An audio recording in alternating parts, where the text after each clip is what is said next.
afternoon, everybody. Welcome to our session about leveraging your audits towards digital transformation. We'll start our introductions before we deep dive into the agenda for the presentation.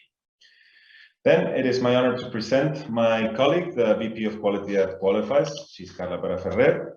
And here are some facts about her. She's a pharmacist and she's been captivated with supplier qualifications since 2015.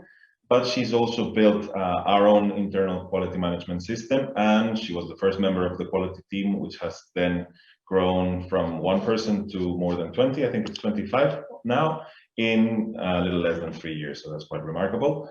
But she's also been involved in different players of the pharma supply chain, starting from community pharmacy, hospital pharmacy, compounding laboratories, and then more recently third-party auditing service providers. So she accumulates more than 15 years in experience, and overall she's been responsible for the supervision and for executing over 300 audits in total. So that's my colleague Carla.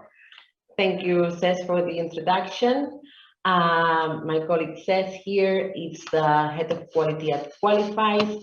He also possesses a pharmaceutical background as a pharmaceutical chemist, and is committed to quality and collaborating all the times on finding solutions for the industry. He's been involved in GXP audits since 2015 and responsible for more than 200 auditors, being an auditor himself, a qualified auditor himself, and with a high expertise in conducting massive audit at massive sites, and his analytical thinking all the times. Thank you for these nice words, Carla. So let's get started with the agenda for the talk. So I don't want to spoil too many details, so I'll just go briefly through here. So first we will cover what a good audit is, or what we understand as a good audit. Then audit data and why this is important in auditing and digital transformation. Then we will talk about some tools that we can use to put it all together, then some final remarks and considerations, and of course we will have some time for your questions, and we will try to provide answers to your questions. So be sure to be typing already those questions in that chat or the tool provided for the questions, and we'll look at them towards the end of the call. So first, let's try to see this as a process. So what do we need?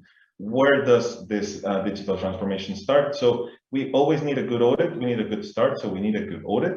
Then we need to link those audit results to other data points that we'll talk about in a minute.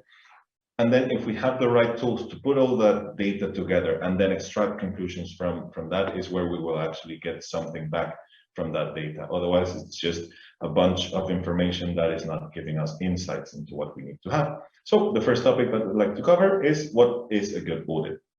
And in order to achieve a good audit, we need to have a good auditor. We always say, and we have this joke, that if we're doing audits to qualify suppliers of raw materials, our raw material when we're doing audits is always the auditor, right? So we have identified these 3 topics that are key for a good auditor. We need to have knowledge and skills, both generic and industry specific. Of course, we need someone that's all around, that can understand regulation, that can understand pharmaceutical and related processes very well. But in some cases, we'll also need some specific expertise in maybe one more specific area.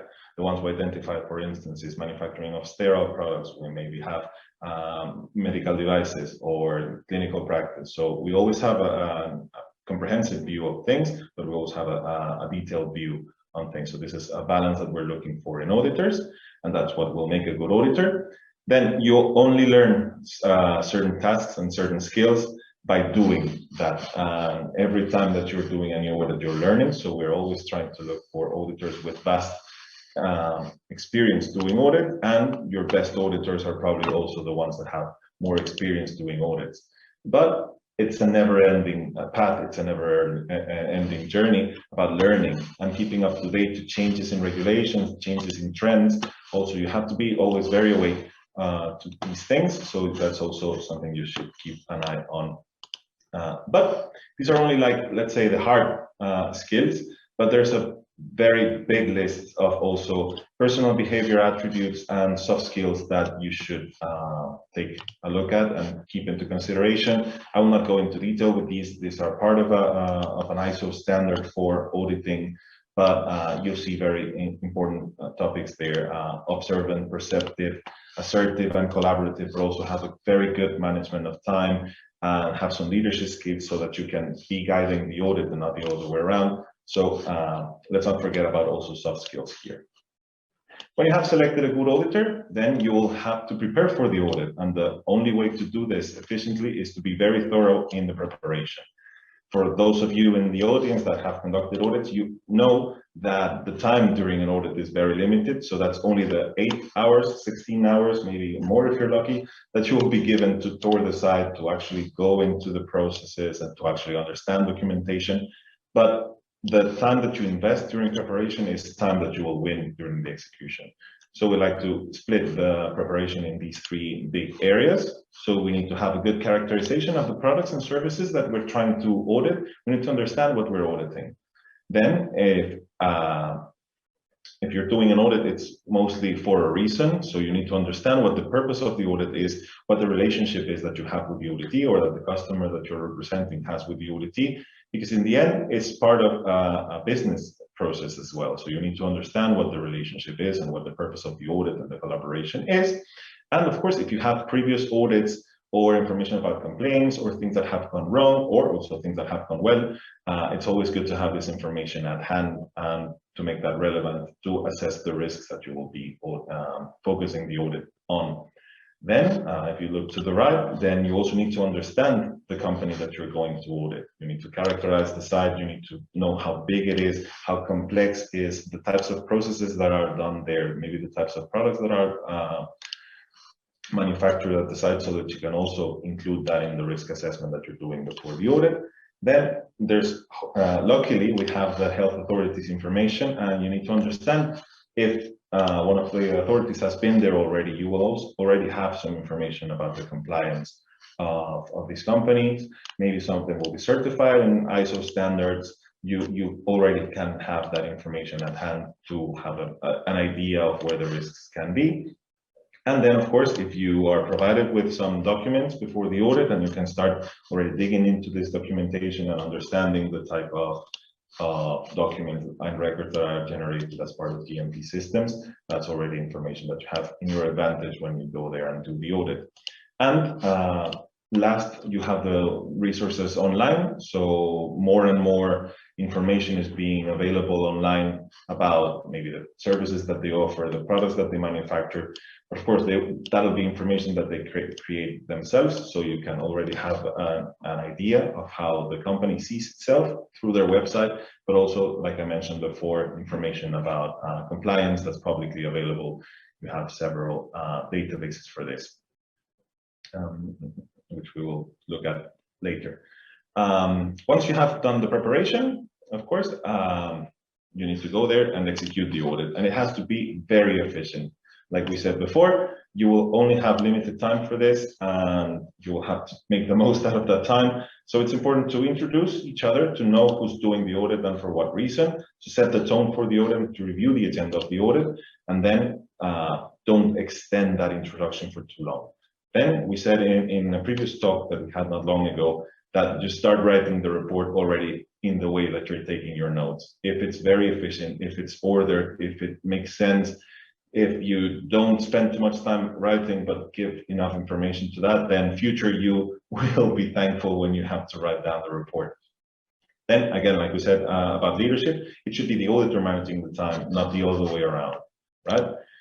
What we also have faced in some situations is that trying to be fast, it tends to become a checklist, yes and no questions, and it should not go like that only. You should have a risk-based prioritization. You should be understanding all the time, and that's why you have to be perceptive, because the things that you're learning throughout the audit should guide the further questions and the further investigation that you do during the audit.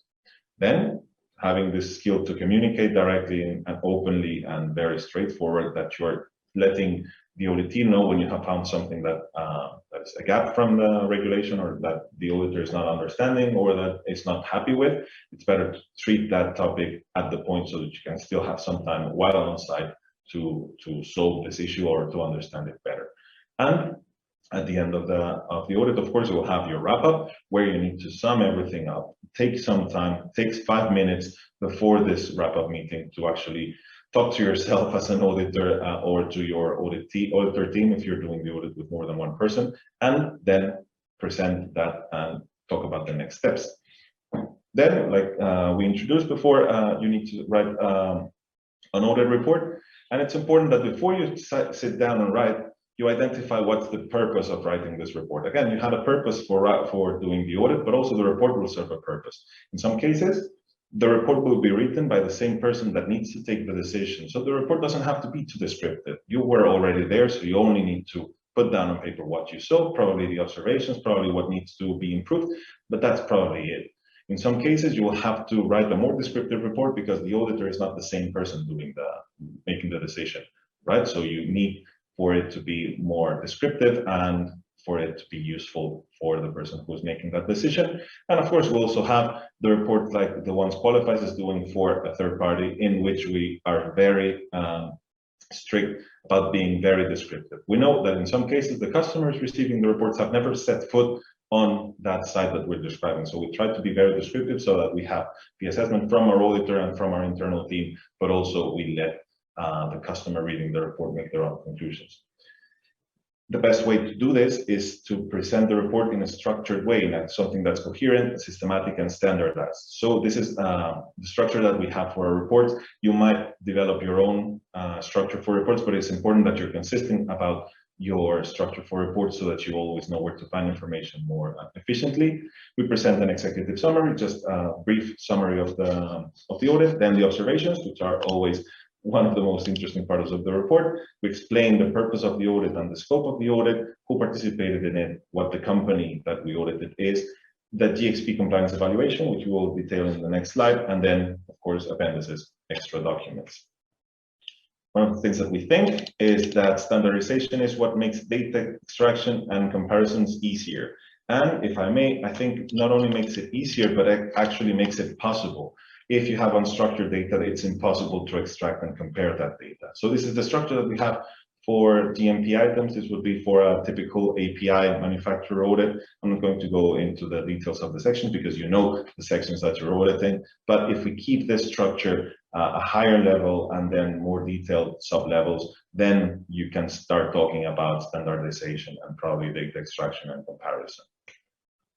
Now, the key data from an audit report, of course, I don't have to tell you this, it's mostly the observations. We always insist to auditors that it's not their job to find observations, but when they do find them, that becomes key data from this audit report, right? So we highlight them in a separate section, and they should always be raised against a specific point in the GXP reference. This is also a discussion that we have. We need to be able to see what point of the reference is being not adhered to, so we do that. In some cases, we try to group similar observations within the same observation, even if they were identified in different moments during the audit. The report should not be a reflection of how the audit date went, but rather how the company works, even if you discover things at different points. The observation should be standalone, so only when reading the observation on its own, you should have enough context to describe what happened and what the risks are. And of course, some companies will already have identified some of these gaps and will already have some mitigation measures in place. And you should also classify the observations according to their criticality. So the most typical is what we're using, critical, major, and minor. And you should consider for this the context, the possible mitigations, and ultimately what we're doing the audit for is the risk to patients. So how bad this could be for a patient of taking the final product for this. But not only observations, which are punctual things and just findings that you identify during the audit, but there's also this concept about compliance or maturity metrics, right? So the US FDA, maybe a couple of years ago, already presented this concept about quality management maturity, which is the state attained by drug manufacturers who have consistent, reliable, and robust business processes to achieve quality objectives and promote continual improvement. This is taken straight from the US FDA website. So the idea is that compliance and maturity are not binary concepts. It's not you are compliant or not. Of course, there's a threshold below which you are not compliant, but there are also some degrees of maturity or compliance. So if you find a way to assign numeric ratings, you will always allow this benchmarking, analysis of trends, other types of analysis that are only possible when you have numeric data. The audit is not finished with the report. You also have to continue with the CAPA follow-up. So we check two things about CAPAs, which is what our recommendation that you do, just to round everything that you have from the audit, that you check consistency. Everything should be addressed. Every point of the observation has to be addressed. Then there should be some evidence of the actions taken, especially for major critical observations, and the implementation timeline should be coherent. You should expect them to be closed as soon as possible. But there's a different level of this, and you can also check how good the CAPA proposed is. This is our suggestion. This is what we're doing internally right now. We're having the auditors in the quality team checking the adequacy of CAPA. So this is just a suggestion that you could be doing. So CAPA can be poor when it doesn't correct the reported observations. It can be acceptable if it's consistent and it corrects the observed issues, but it starts getting good once the proposed actions are correct and they're correcting the observed issues, and they're also addressing an underlying cause, and that prevents also recurrence from that. But then you can also go for excellence, where a sound root cause analysis has been conducted for the observation. Then the proposed actions address this root cause, and then they prevent recurrence, and they actually improve the company's quality management system. So in summary, just to move to the second topic, you need to have a good auditor profile with both strong or hard skills and soft skills. You need to be thorough about the preparation and efficient about the execution of the audit. Then you have to report that data from the audit in a comprehensive and structured way. And then you need to have efficient CAPA follow-up to be able to close and round up the whole audit. Thank you, Cesc, for this good summary on what is a good audit. If we remind the 3 points that we were mentioning at the beginning, now we have a good overview on how to do a good audit, what are the critical points that contribute in this. And now we move on to the second bucket, which was the data, the collecting the data points. In the next slide, I will not go, in this slide, I will not go into details, but I just want to emphasize how easy it is to get into this loop of supplier control, categorizing our suppliers based on risk, doing the audit plan based on that risk, and continuing with the wheel. But I just want to ask, maybe some of you already do, but it's always good to get out of the wheel, get out of the box, and maybe consider other data points to also fit the information we have, and digital transformation will help us in doing this. I want to say information lying on PDF reports, the audit reports, it's valuable, but it's valuable at the time you read the report and you take certain actions or decisions. However, if you manage to have a system to extract and compile the relevant data points, the ones that you consider, I will give you some examples in the next slides. So to compile these data points in a structured way, you can already start adding value to the control of the suppliers. This extraction can go from a simple copy-paste of the information in a spreadsheet, and then you can evaluate some of the things periodically or already raise some trends, or something more elaborated, such as the design of an algorithm to extract the data from the reports automatically. So let's move on. Okay. Yes? Okay. Now, yes, it's okay. Okay, perfect. Sorry, technical issues. So in the following 3 slides, I will give you some examples. There's much more that in Qualifyze we have evaluated more than 100 data points that we could be compiling data and evaluating trends over time. But it can go from the basic part, how many observations I have, from which many reports, and how those are distributed between minor, major, or critical, or also open CAPAs, closed CAPAs. Then another example can be, dive in the content of the observations. So which are the most cited in references in certain audit areas. For example, here we are showing in API audits, which is the evolution also between 1 year and the other in terms of trends on references that are more relevant. Is this having any relation, for example, with new regulations in place or industry events that has happened? This is another example. And as a third example, we can talk about an overview of a rating. We can have a system to rate our suppliers, and we can have a visualization of the ratings and basically see if we can detect outliers on the top bar, but also in the lower bar. Yes, let me just change the slide again. Yes, so it's not only the data that we have in our audit reports. Probably what I'm going to mention here is already implemented to some extent in your companies, but linking audit results or audit data points to other quality-related information is extremely important. For example, health authority inspection results. Is there any warning letter that can affect my suppliers or has a direct impact on one of my suppliers, or has a GMP certificate been withdrawn, or the opposite? Does a supplier that never had a GMP certificate now has one? Also, we were talking about observation trends. Is this comparable with the FDA trends that they publish annually? There's many things that I can compare and I can add value to the control of my suppliers. Also, another example, I relate supplier events, recalls, changes, complaints to the audit results. What Cesc was mentioned in the preparation, but also for future audits, and for example, the extension of the validity of an audit report. And last but not least, are any regulatory updates manifested in a positive or negative trends in my supplier audit results?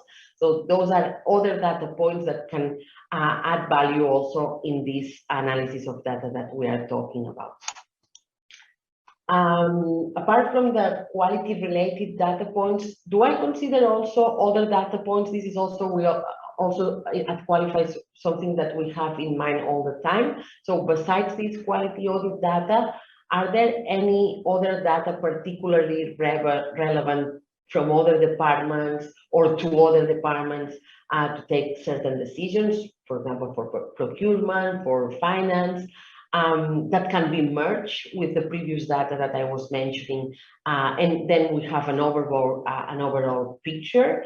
I'm talking about sustainability data, political data. Are there any emerging conflicts in certain areas that can affect my supply chain? Are atmospheric phenomena that are interfering also in my supply chain? I think this is something that companies are starting to consider also.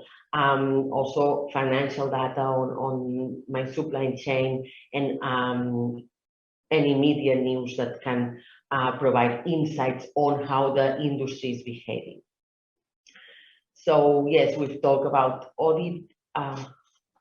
We've talked about audit data points. We've talked about other quality data. We've talked about data besides or above the quality data, but apart from this, I think it's crucial to have the good mindset on our employees. It's important, we are not only talking about the expertise and experience, but the good mindset is open-minded, getting out of the box, what we were saying, proactive thinking. And this links to the interpersonal skills that our workforce can have it and can put into the day-to-day real practice. So yes, I think now moving into the summary part. So we've talked about the data. that we are analyzing and other data points. So we've talked about why data is important to take decisions, or to evaluate and have control over our suppliers. We've talked about internal audit data compilation, external quality data, and external other data. Plus, we still need this human mindset, with this smart quality mindset that will help in putting everything together. So moving on to the third bucket of our presentation, we will talk about the tools that we need to put all these topics that we have been mentioning. There's in the next slide, there's different tools in the market that already provide some insights, some added value to the snapshot of an audit report, which can be QMS, spreadsheets, bespoke solutions that can be developed in-house. But I think the ideal role, and this is what we are trying to do at Qualifyze, is to find solutions that integrate that machine learning, artificial intelligence, to basically support this leveraging of the digital transformation. So how can I evaluate my suppliers over time, or benchmark my suppliers with others? Also, this is understanding my suppliers. How can I anticipate problems with my suppliers, or how can I improve my risk assessment, or my internal risk assessment? How can I visualize the compliance level of the complete supply chain, considering the maximum data points that we have available or we can leverage internally? So this is what we have in mind, a software that to manage audits, to manage data, supplier risk, and so on. But it's a retrofitting cycle, that this brings data insights, and more audits means more data, and this is what we are trying to explain here. So yes, I think I have come to the end of my part. I give the floor back again to Cesc, who will basically wrap up what we've been saying.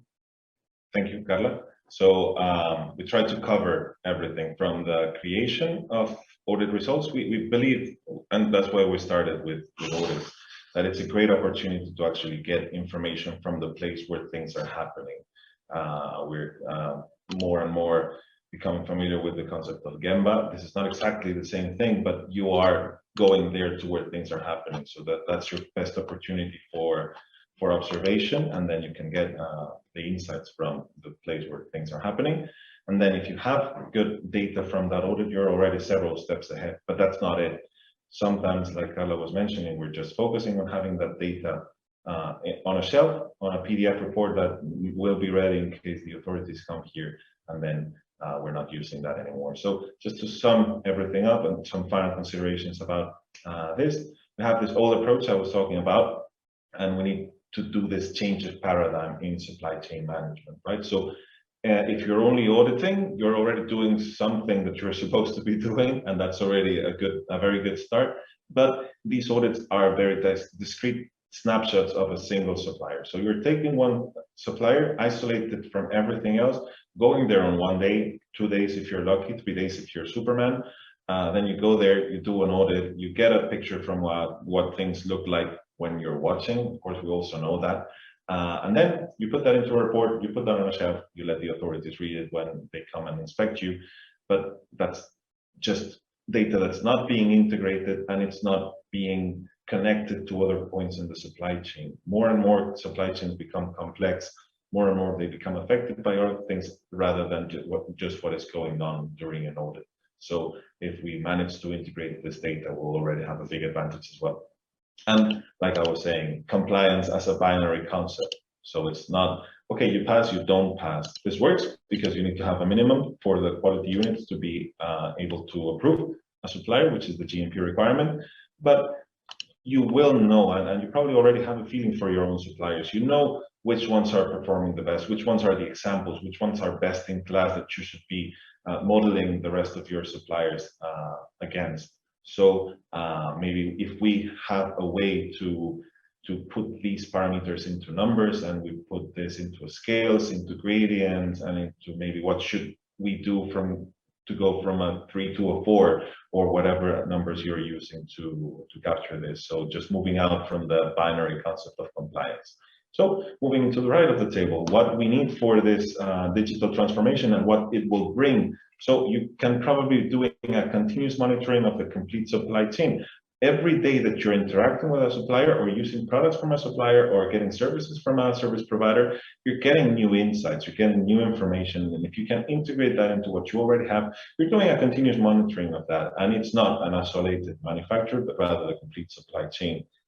Then, if you can also manage to integrate data from various sources, the audit report being one, your day-to-day interaction with the supplier as another, publicly available information like the one Carla was presenting, or maybe even information that's not related to quality, just being able to integrate all of this data and understanding what it means, then you can have more tools at your hand for best decision making. And then if the real transformation of compliance, and it's supported by digital tools, is also this compliance and maturity metrics, evaluation of trends, and being able to use this information to anticipate problems so that you can act ahead and not have to over prepare for things and just anticipate the problems when they're coming. And the objective of everything that we do is to have safer and more reliable supply chains, to prevent shortages from happening, to prevent not good medicines from being out there in the market, and to make sure that we're covering our mission as a life science industry to keep the population safe and healthy. This is one example of what an analytics dashboard can look like, but the possibilities are endless. You could always have different ways of looking at your data, but be sure to include data people into these conversations, but not only data people, but also people who understand what that data is. So this is a great era for collaboration and digital transformation. Like, again, I'm referring a lot to what Carla has said, but I think it's a very well presented point. If you have the right teams with the right mindset and this as an objective, then you're also some steps ahead. So it's just a matter of integrating this digital transformation to all aspects of the industry, including quality and audits. And with this, I would like to thank you and move on to the Q&A session. Yes, so I think we are on time, so we have the time for the questions and answers. Thank you in advance.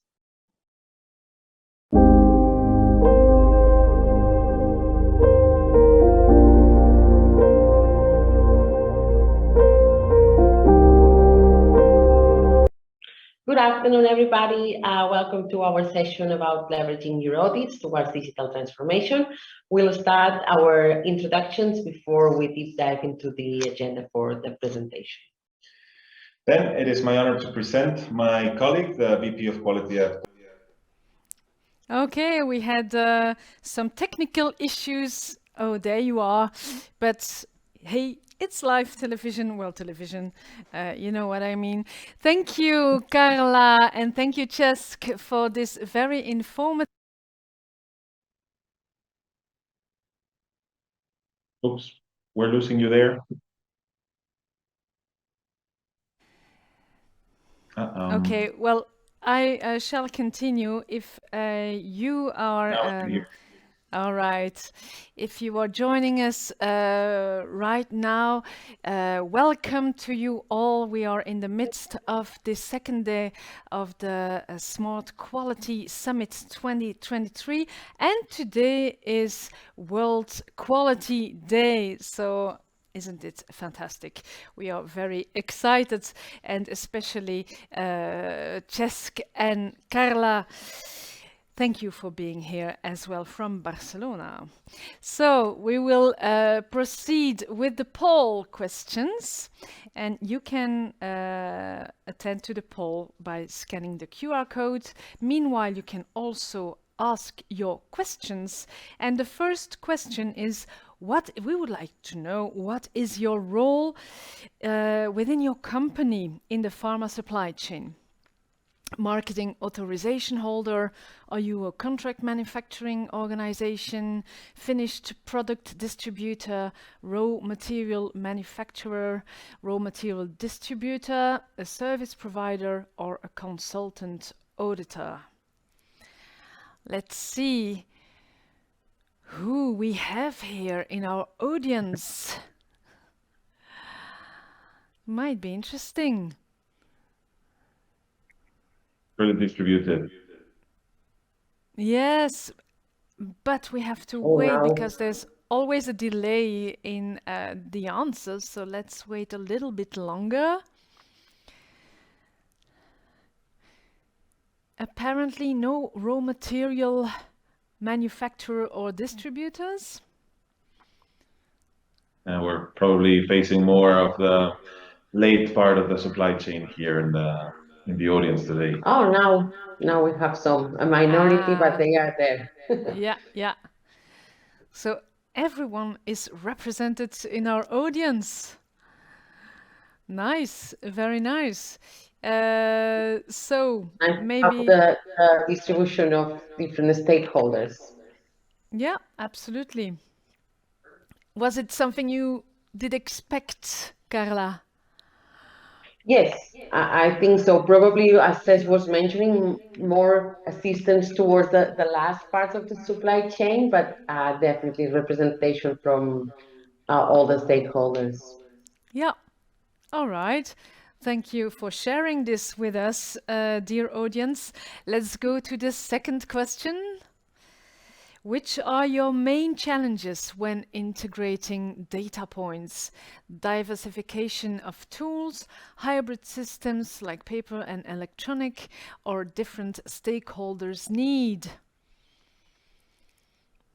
Maybe I above. was about to say probably it's difficult to select only one, but maybe the most challenging. Yeah. And most widespread as well. It's switching, well, they're jumping the one over the other.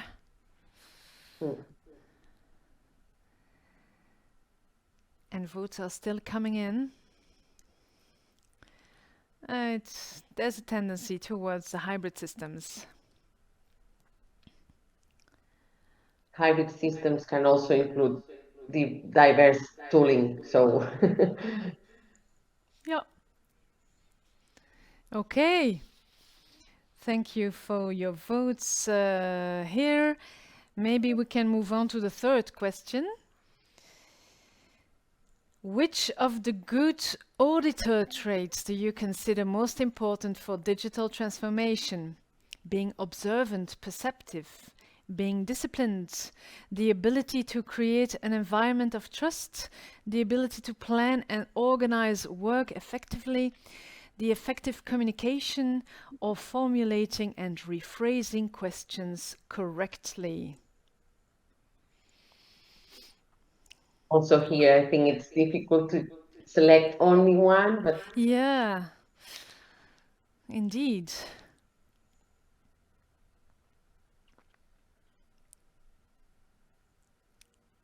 People are able to choose more than one, I think, because the sum does not add to 100%, right? So yeah, they're probably choose more than one, so that's good. We get a whole feeling of the audience. indeed.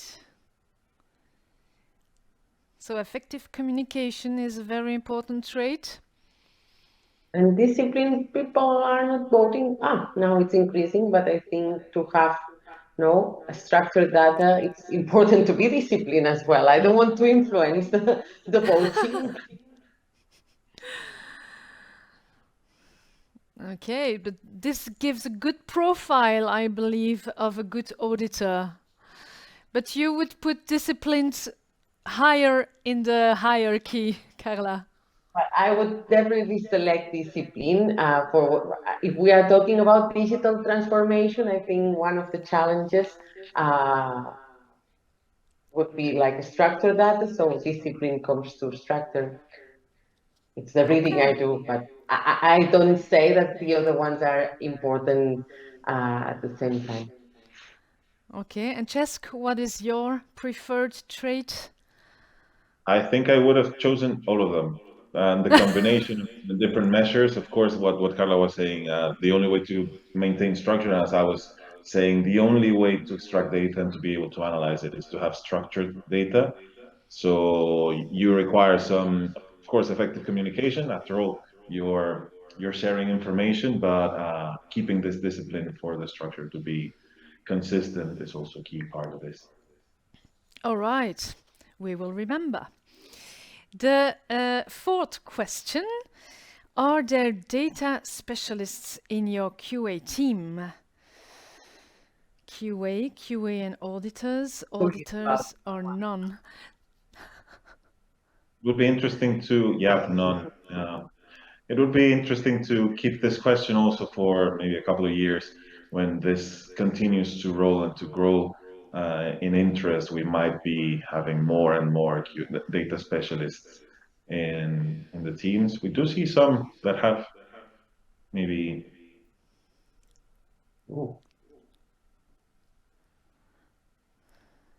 You seem surprised, Cesc. It's interesting that you see either none or like a wide approach to both internal QA and maybe the auditors team who might be a part of QA as well. So yeah, it's interesting to see that you either go big or go home. Yeah. Okay. I think we can conclude that. I think we have the Would you like to add something? No? Not really. Okay. I think we see a clear trend here. We're still not there. No. The fifth question. How do you integrate information from audits into your QMS? Not at all, manually, automatically, or I use specialized tools to correlate audit results to other data sources.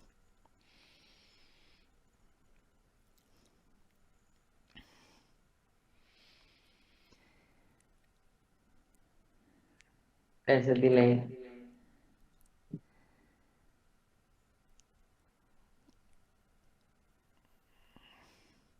A lot of different answers here too. Although manually seems to be the most popular answer.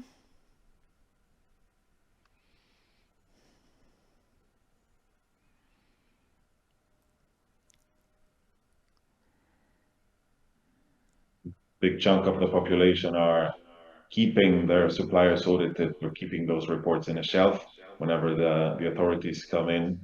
But yeah, it's good to see that over almost 60% of people are already extracting something. Part, no? Yeah. Part of the reports. Yes, indeed. Good news. Yep. And also good opportunity for the development of specialized tools and maybe automatic reading. Maybe we can power with artificial intelligence, machine learning, and use some tools for this so that we don't have to do it manually. Mm-hmm. We have more important things to do, probably. Most of the members of. Okay, thank you for your votes. And now let's move on to the Q&A with your questions. Right, I have here Michel Girac. Oh, there you are. Regulatory and standards changes to your auditing, oh my God, team members. So Sorry, what is your preferred way of communicating? Sorry. I think we lost you in the beginning of the question, so I'm not sure I got everything of it. Can you probably repeat it? Yeah. What is your preferred way of communicating regulatory and standards changes to your auditing team members? That is You take this great one? question. Yeah, if you want, I can take this. So, the way I'll talk about the way we do it later, but just trying to be more representative here.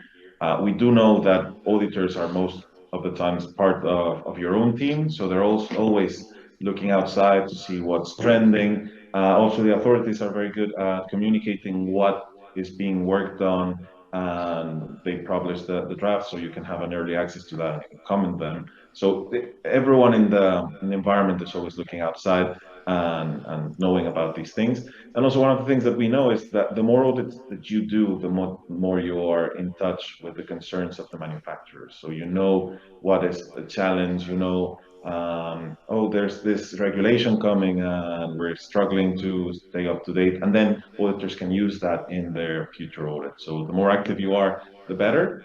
So we try to also implement that internally at Qualifyze and the audits that we do. But we do have an internal team which is always doing this work of looking outside to monitoring the regulatory agencies and maybe even social networks. When you get something that is on the news, then it will become regulation after some point. So we're always keeping our eyes open and always communicating to our both to our internal team of reviewers and to our team of auditors, making sure that they're up to date. We share the materials that we get. We always discuss with them. We ask them to sign that they have read, understood.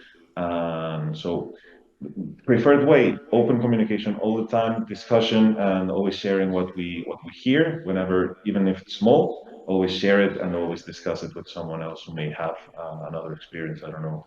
No, I think doing it proactively as it comes or as something, no, it's around. It's on our DNA as auditors or in Qualifyze, but I think it's also good to do kind of a recap of the year's regulatory changes, and this is something we also do also towards our auditors, kind of a compilation, no? Even though we know that they are aware because we've been doing it proactively, regular, no, recaps of the regulatory news and the ones that are into force, so to be applied in audits. I hope this answers Michelle's question. I hope too. All right. Benjamin Yerk is asking, to which extent do you see it possible to add characterization of the data just before or at analysis instead of at entering the data? Or can you repeat the question, please? Yeah, of course. To which extent do you see it possible to add characterization of the data just before or at analysis instead of at entering the data? So in an early stage or earlier. No, I think earlier would be when you're entering the data, and then when you have a big number of data points, then it's when you can conduct an analysis and actually get some insights from that data. And at least from what I've seen in smaller scale in terms of process monitoring and quality monitoring, when you enter enough data points, a new data point is already compared to what you already had, so you can already have some information about that data point in particular. But I'm not sure I understand the question completely, but I think it was at or during or at? Before or at the analysis? At the analysis, of course, and as opposed to during introduction. So you need to have a big data set to begin with. You need to have what you're looking for because data won't speak on its own. So you need to have what you're looking for, the questions that you want your data to answer. Then you introduce all your data points, and then you let that data talk back to you.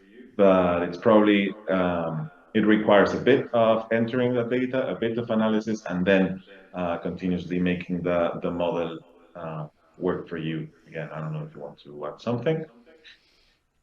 Is what I think I understand from your question, Benjamin. Maybe if it's not clear, then you can answer ask a follow-up question, of course. Yes, Benjamin, you still have time. Don't hesitate. Another question from Michelle. When using risk-based prioritization for audit items, what parameters should an organization consider to quantify the risk level? As it is audit related, I think Cesc can take this one as well from Michelle. As well. Thank you, Michelle. So yeah, one of the things that we have to do as auditors when, and we mentioned that before, is prioritize and know what has the biggest risk and what's the most important topics to look at during an audit. And I think you can have a multitude of parameters or a multitude of parameters. We focus a lot on intended use, but not only in the form of administration of the product, but also the type of patient. Sometimes we forget, and I was looking at a cleaning validation example recently where the intended patients were children. So of course, everything that you do and everything that you trace has a bigger impact because they have smaller bodies. So that's also something to keep in mind. And the more you know, the better. So intended use, the source of the materials, the manufacturing processes, the types of facilities. Also, you have some suppliers that are only dedicated to farm activities. So, of course, that also already gives you some confidence. But you can also find some more industrial sites that have a very small volume of pharmaceutical production, and then you also have to keep an eye open to that. You have dedicated plants, you have multi-product plants, and you have service providers that are specialized in pharmaceuticals. So I think in this order that I have been thinking about them probably is what comes to mind first, right? So mostly intended use, source of the materials, the processes that you have for manufacturing. We're focusing, of course, on materials, but there's also the service providers. I think you mentioned all of them, maybe also historic data that you have, on certain suppliers or certain behavior of suppliers. It's also a parameter to considering risk-based prioritization. Like you just mentioned on the presentation, also public information that you have from the authorities. And this is where this digital transformation and smart quality becomes a key tool, right? So if you're to do an audit and you get already the information before you plan the audit, then you can, of course, do a better job. So it goes both ways. So getting information from the audit, but then also getting information to do better audits. So yeah, probably this is that. Okay. Thanks for the elaborate answer. Another question. What are the biggest challenges when extracting structured data from audit reports? I think I take this one. I don't know. I didn't get the name of the person who has asked the question, but it's a big question because there are challenges there, when extracting the data structurally. One of the biggest ones is probably reports you have, in your companies are not maybe coming from the same source, from the same people. So that's a challenge. So I would say that to overcome this, it's important to have structured reports where you can compare data points between them and among them in follow-up audits. Another challenge would be, and this was seen in the poll results, would be the lack of having tools, to extract this data and having to do it manually. I think this is another challenge from when extracting this data. Another one, and for starting doing it, I think if you don't have a good data governance policy, a good system for cleaning the data and so on, I think this would also become a big challenge. So it's important, I would say, to keep this from day one, the data governance policy, for example. Yeah, and let's not forget to be disciplined. All right. How can local regulations impact the standardization of data? This is a good one. We tend to be pretty Eurocentric when we're doing these things. So it's good to know that there's also a world out there.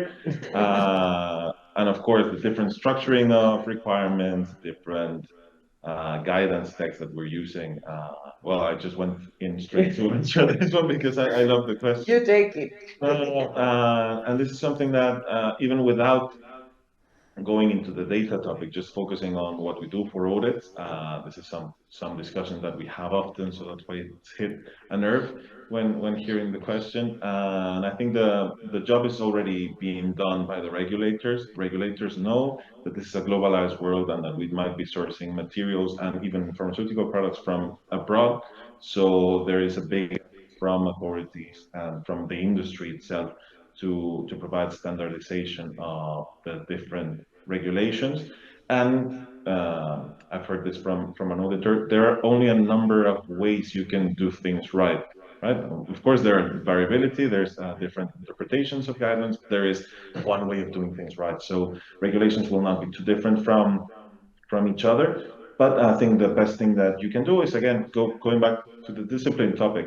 If you're disciplined and you are always trying to apply the same regulations and trying to understand the differences between local and maybe global standardized regulations, ICH, ISO, maybe if you know what differences are relevant in the local regulations, but then you go take a step back and use the more globalized and standard regulations, then you already have a good way to make that data that you get from the audits and those results to be comparable to each other and to help in this data model that we're trying to build with information from also other sources.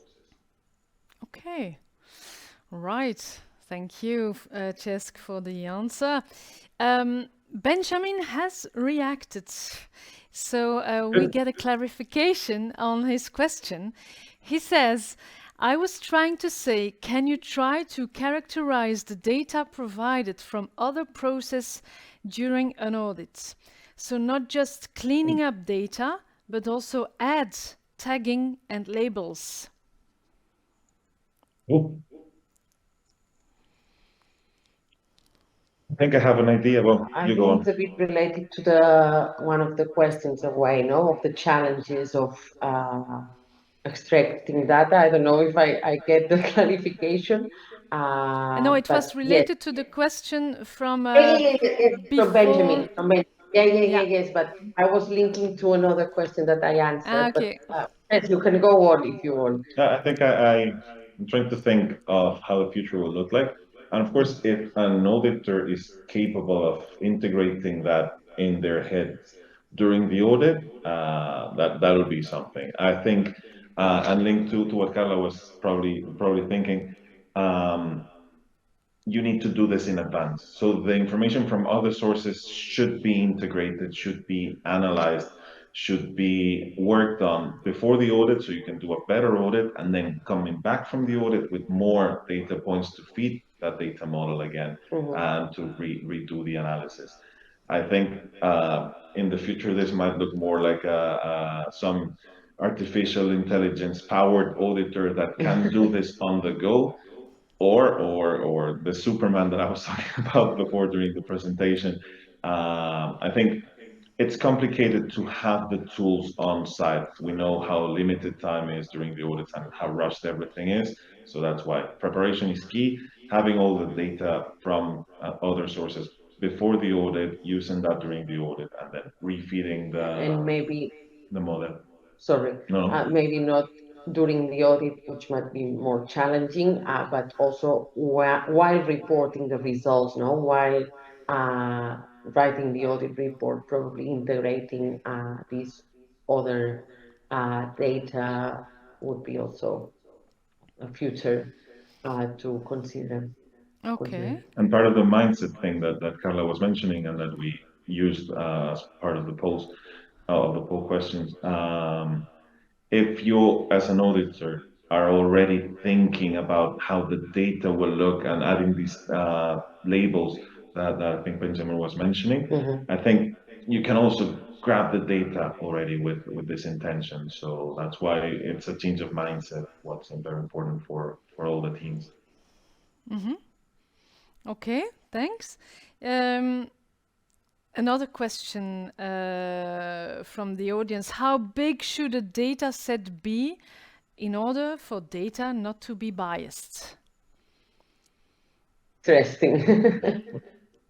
This is a question we often see when talking about data, right? So I think, well, maybe. What is a representative sample, no? And I think there's not an exact number. I think you need to understand the context, no? If we talk about audit data to compare or to benchmark, probably you need to identify or be justified, no?